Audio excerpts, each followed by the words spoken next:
Olá, pessoal. Uma má notícia na véspera do Dia do Trabalhador. Cresceu o desemprego no Brasil no primeiro trimestre do ano. Mais 700 mil pessoas ficaram sem trabalho. Ao todo, 12 milhões e 900 mil estão sem emprego, segundo o IBGE.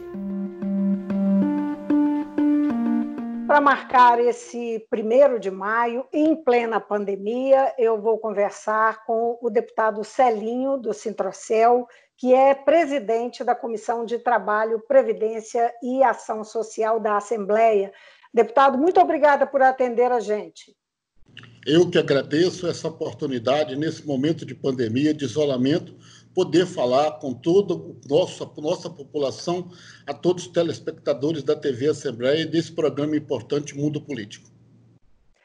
Deputado, o impacto da pandemia, segundo o IBGE, já aparece no 3º mês do trimestre. Nós tivemos aí o resultado do IBGE hoje, né? Dia 30, mostrando um crescimento no desemprego e o impacto, segundo o IBGE, já pode ser computado, considerado para o mês de março. Como é que o senhor avalia, como é que o senhor recebeu esses números? Olha, nós estamos muito assustados com todo o impacto negativo que a pandemia, que o coronavírus vem provocando na vida dos trabalhadores e trabalhadoras. Além de gerar mais perda de postos de trabalho, ainda há uma corrente grande de perdas de remuneração, com contratos de suspensão por parte das empresas, com redução de jornada, com antecipação de férias, com antecipação de gozo de férias, criação de banco de horas, e os trabalhadores tendo perda, mesmo com a medida provisória 936, estão tendo perda da remuneração de vocês. E as empresas que poderiam estar recebendo recursos, subsídios, tanto do governo federal quanto do governo estadual, para que buscasse receber subsídio, mas garantir a manutenção dos empregos, dar estabilidade nesse momento de pandemia, a gente não tem visto isto acontecer. Então, você acha que as ações governamentais estão devendo? Tá? O que seria necessário? Eu queria depois destrinchar com o senhor várias coisas que o senhor mencionou, mas antes de entrar especificamente, o que o senhor acha que seria a condição ideal de suporte governamental, da presença do Estado nesse momento de pandemia? Tanto falando do Estado de Minas Gerais quanto do Estado brasileiro. Eu acho que o governo federal deveria agir de forma mais rigorosa, mais firme, com pulso firme, de proibir taxativamente as demissões. A pandemia começou a crescer no nosso Brasil, no nosso estado, no mês de março, onde houve um certo movimentos de afastamento de postos, fechamentos, redução de trabalhos em vários locais, em várias atividades econômicas. E ali, no mês de março, as empresas começaram o quê? A demitir, a reduzir, a suspender. Veio a medida provisória 936, com vigência a partir de 1º de abril. Essa medida provisória ela foi editada dia 3 de abril, mas retrocedeu a 1º de abril. E, neste momento... Só esclarecer, para quem está nos ouvindo, é aquela que prevê a suspensão de jornada e salário, né, parciais, não é isso? Como uma forma de conter as demissões, não é? Só que ela ali garantiu a estabilidade para quem foi informado no banco de informação para o Ministério da Economia, que para você adotar a medida provisória 936, você tem que comunicar ao Ministério da Economia quais são os trabalhadores, quais com as suas carteiras de trabalho, registro, estão sendo beneficiados. Esses aí estão amparados pela medida provisória, com a estabilidade, com o período da pandemia e pós 30 dias a pandemia. Porém, aqueles que não foram atingidos pela medida provisória estão passivos de demissão. Então, nesse sentido, a gente precisava de ter do governo, do Ministério do Trabalho... Retroativa, o senhor quer dizer, né? Que não foi retroativa. Precisava ser retroativa, ela precisava ser mais firme, no sentido de falar assim, olha, está proibido demissão no momento desse de pandemia e buscar todos os mecanismos de fazer subsídio às empresas, ou com redução de impostos, ou com financiamento junto aos bancos públicos, Caixa Econômica Federal, Banco do Brasil, Banco do Estado, de BDMG. Então, é uma sequência de movimentos que deveriam ter sido feitos. E a gente percebeu, já com um público muito grande de trabalhadores demitidos no país, com alto índice de desemprego, veio a pandemia e só aumentou esses números. Então, os trabalhadores, as trabalhadoras, ficaram no segundo plano. A preocupação do governo federal, dos governos estaduais, com a manutenção dos postos de trabalho, não foi prioridade do nosso ver. No nosso momento de uma leitura tranquila, dados os números que o IBGE está publicando. Então, nós precisamos ter do governo federal esse pulso firme para poder garantir os postos de trabalho. Desses 700 mil demitidos no período, né, os postos que... Enfim, o desemprego mesmo, foram 700 mil pessoas que ficaram desempregadas, 400 mil são com carteira assinada. Exatamente. Então, cresceu tanto na informalidade como aquele que está com carteira de trabalho assinado. Então, a proporção de desemprego, de perda de renda, ela já vem se arrastando há 7 anos, em função de uma economia fragilizada. E isso, os trabalhadores, as trabalhadoras, estão pagando, porque as centrais sindicais, os sindicatos, perderam a força de mobilização e, ao mesmo tempo, não está tendo condição de reverter e de negociar. Olha, tem trabalhadores e trabalhadoras que estão sem suas databases, sem qualquer negociação, zerado, e nem se sabe o que vai acontecer dali para frente. Isso é efeito do que prevê a MP 936, que prevê que a negociação é individual, pode ser individual, o que foi confirmado pelo Supremo, inclusive? É por isso que o senhor está dizendo que a dificuldade dos sindicatos, não? Ou isso tem a ver com mudança na legislação? A dificuldade do sindicato ela se deu justamente em função do alto índice de desemprego. Com quem está na empresa, quem está trabalhando, não quer mobilizar e lutar com medo de perder os postos de trabalho. Então, houve essa ferramenta, o sindicalismo perdeu, porque a mobilização, os trabalhadores ficaram amedrontados, preocupados. Vou perder meu posto de trabalho se eu gritar, se eu falar. Então, essa foi uma razão de tirar a força dos movimentos sindicais e das centrais, porque eles não gozam de estabilidade.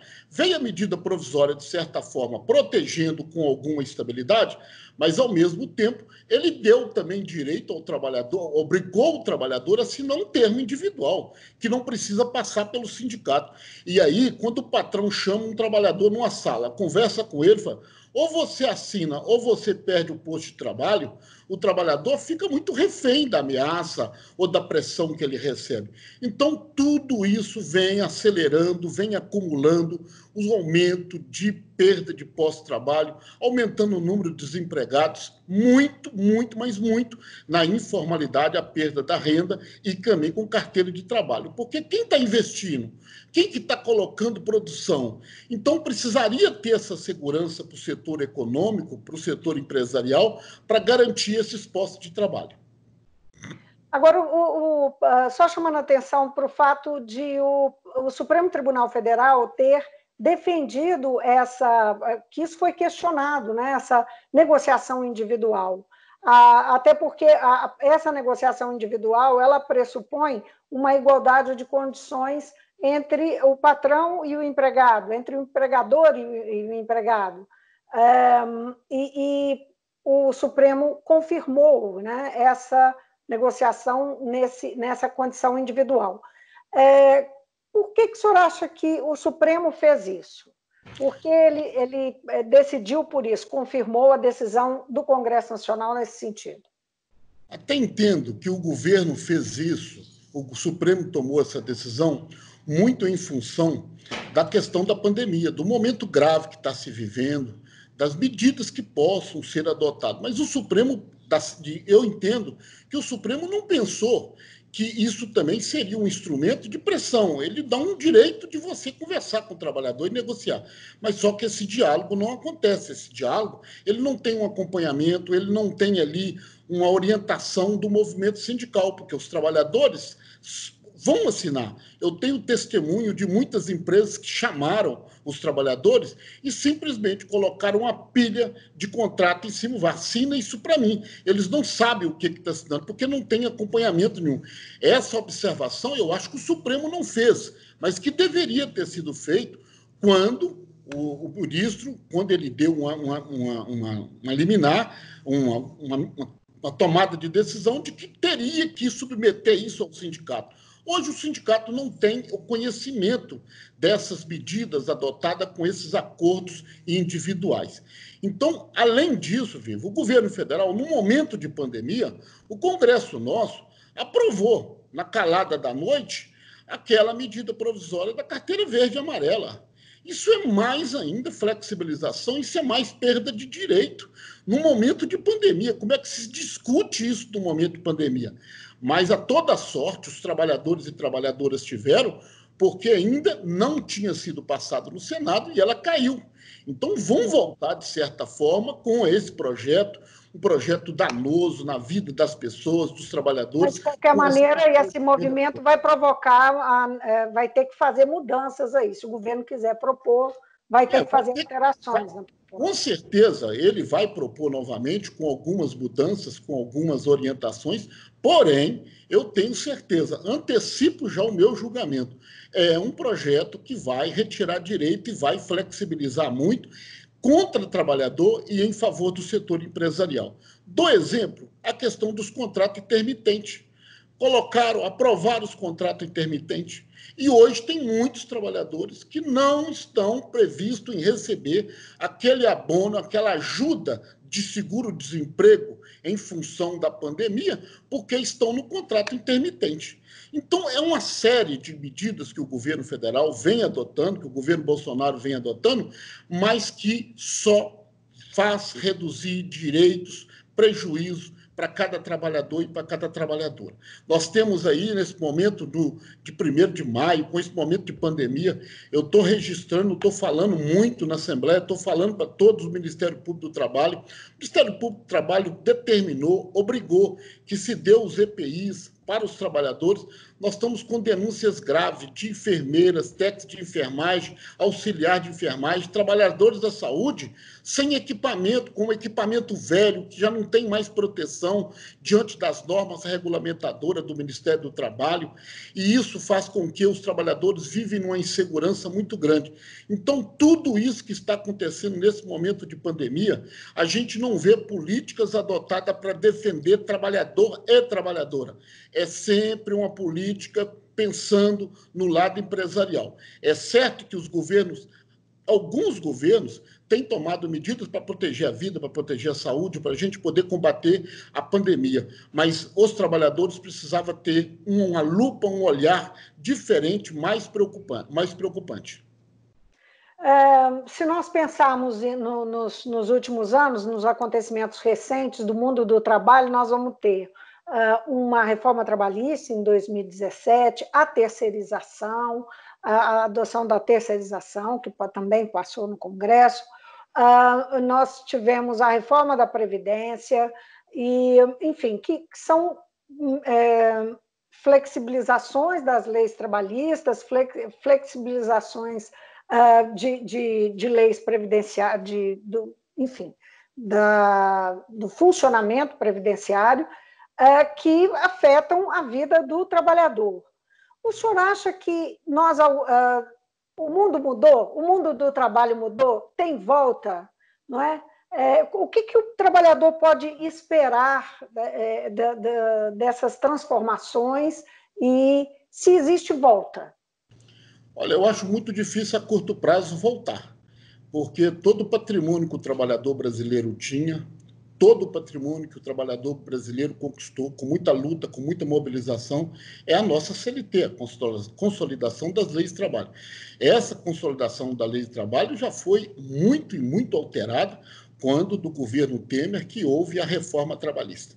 E agora vem com outras medidas de flexibilização, ainda aumentando mais o prejuízo de cada um dos trabalhadores da iniciativa privada e até do serviço público, que estão dizendo aí. Agora, eu acho que vai piorar, Vivi. Acho que vai piorar porque eu estou percebendo que depois da pandemia eles vão vir com um processo de privatização, acelerando privatização, que certamente vai aumentar ainda mais desemprego, vai gerar mais problema para toda a nossa sociedade. Então, nós precisamos de fazer com que as centrais sindicais, as federações dos trabalhadores, os sindicatos, que possam conquistar um debate mais amplo de mobilização das categorias. Categoria do transporte está pagando um preço altíssimo com essa pandemia. Nós temos hoje centenas, milhares de trabalhadores do transporte coletivo urbano, intermunicipal, interestadual, sem receber, sem riscos, alguns até demitidos.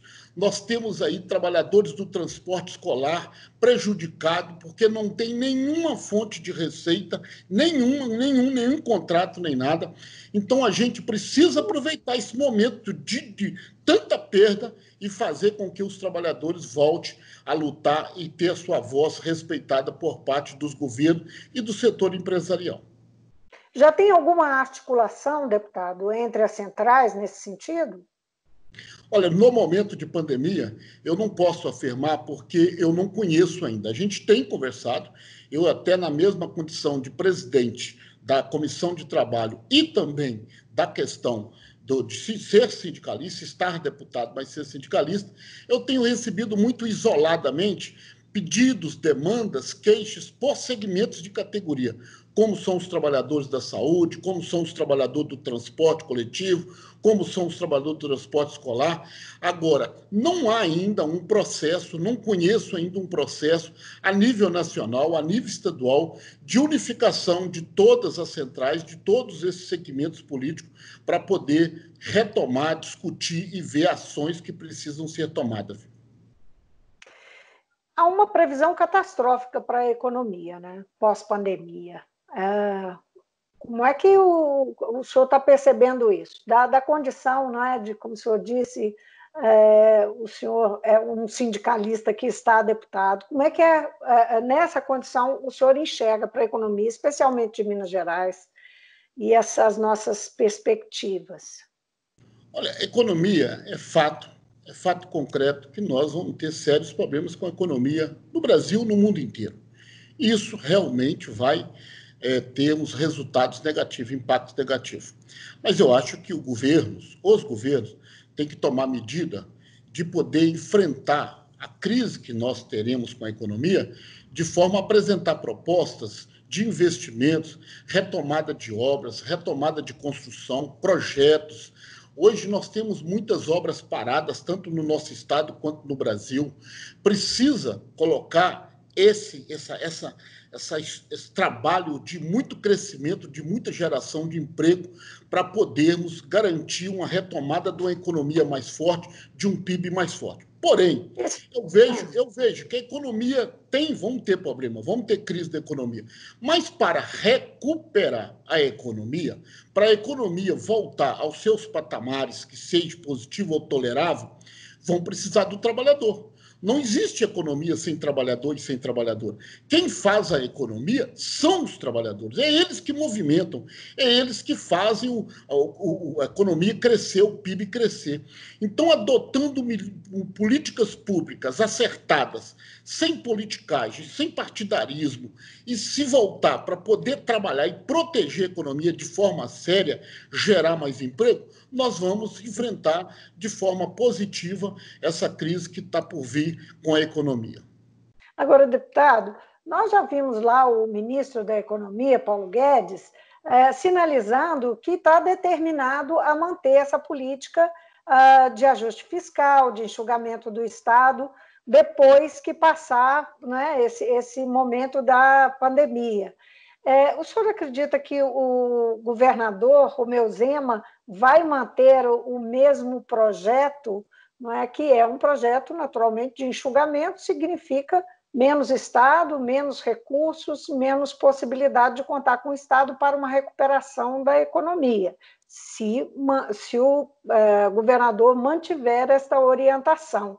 Como é que o senhor imagina isso e que possibilidade realmente Romeu Zema tem de tocar esse projeto dele de ajuste fiscal rigoroso, de privatizações no Estado, levando-se em conta que tudo isso tem que passar pela Assembleia? Eu acho que o governo do Estado vai ter muita, mas muita dificuldade para que ele possa passar esses projetos de reformas que está sendo proposto, né, esses projetos que ele está levando, que já temos conhecimento na Assembleia Legislativa, para votação. Eu acho muito difícil ter. Agora, diante da gravidade, eu acho que talvez eles possam ser revistos de uma forma até pior para os trabalhadores, para nosso Estado. Agora, eu acho que, volto a dizer, nós da Assembleia já falamos isso por inúmeras vezes, tem outras maneiras de poder ver como a gente tira o nosso Estado dessa crise. Nós precisamos enfrentar isso, mas de forma muito mais dura, mais firme, e fazendo o governo federal reconhecer o direito de Minas, os direitos que nosso Estado tem, como é a questão da Lei Candir, que até agora não se repassaram os direitos que Minas tem a receber. Nós estamos com prejuízo. O governo federal tem que se negociar sem acabar com o nosso patrimônio público, tem que se gerar mais emprego, mas percebo que ele terá muita dificuldade, porque vai agravar ainda mais a vida do povo mineiro, principalmente dos trabalhadores e das trabalhadoras. Essa pandemia, na opinião do senhor, tem a capacidade de provocar transformações no mundo do trabalho? A pandemia em si, não é? Que a gente muda. Nós estamos aqui agora, por exemplo, o senhor acabou de sair de uma reunião do plenário da Assembleia, onde os deputados estavam reunidos virtualmente para votar uma série de projetos, né? E eu estou de casa conversando com o senhor de casa. Isso já é uma mudança significativa, porque a gente encontra ferramentas e modos de fazer e descobre que pode fazer. O senhor vê, olhando em volta, uma oportunidade para mudanças no mundo do trabalho? Nós falamos de tanta coisa que é ruim para o trabalhador. Será que tem alguma coisa que é bom? Eu acho que depois da pandemia, eu acho que, no meu modo de ver, nós não voltaremos a curto prazo ou a longo prazo ao que era antes, não. Nós vamos voltar com muitas alterações. Eu espero que todos possam tirar lição de forma positiva do que nós estamos enfrentando com a pandemia. Por exemplo, esse momento da gente poder falarmos de forma virtual.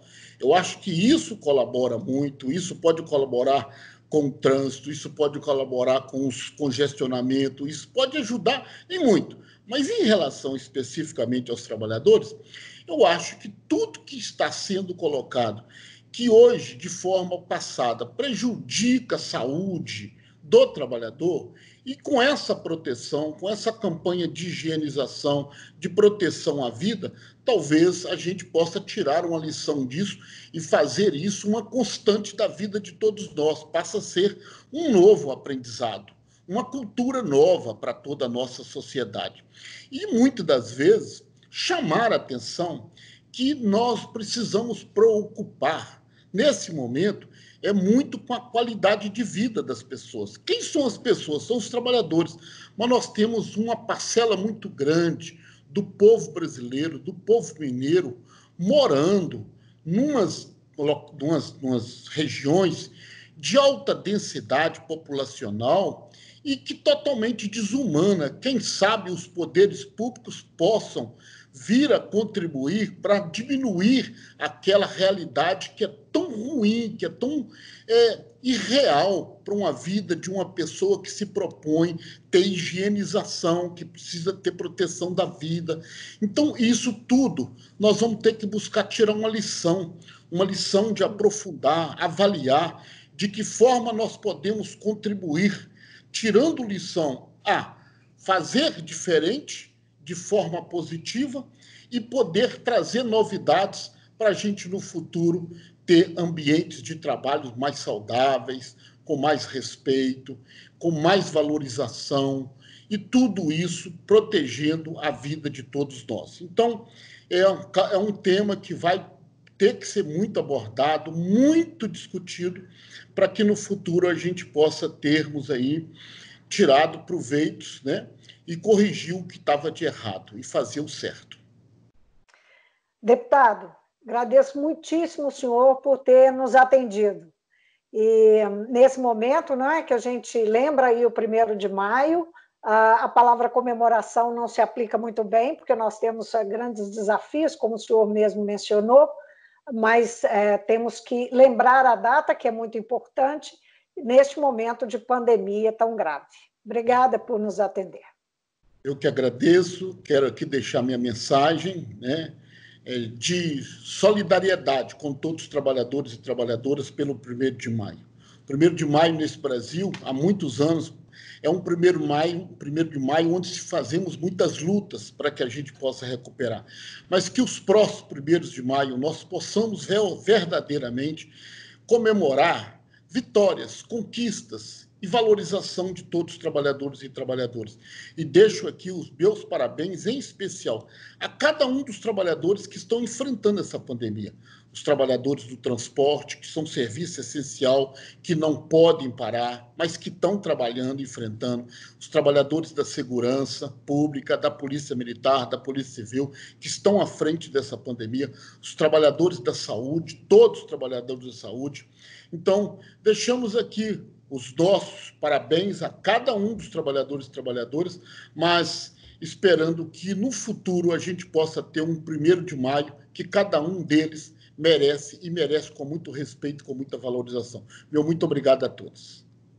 Até a próxima, deputado. Tchau. Até a próxima.